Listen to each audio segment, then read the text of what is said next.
Ketika ditemui Kamis 11 Agustus 2016, Soemardjono Saragi, Ketua Apindo Sumsel menilai teks amnesti merupakan tawaran yang sangat menarik bagi pengusaha.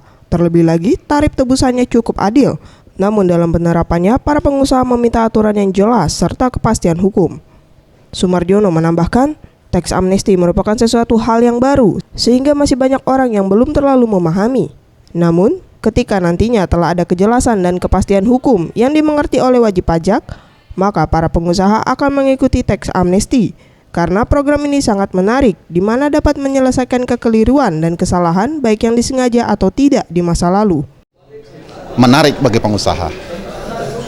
Tantangannya cuma dua. Pertama, kejelasan dari aturan main. Yang kedua, kepastian hukum.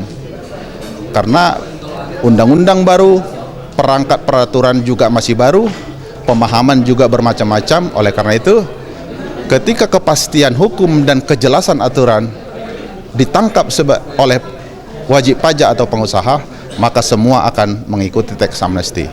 Ini sangat menarik dan ini menyelesaikan semua kekeliruan, kesalahan, sengaja tidak sengaja di masa lalu. Mega Dwi Handayani, Gusti Putu Sumertayasa, Sriwijaya TV.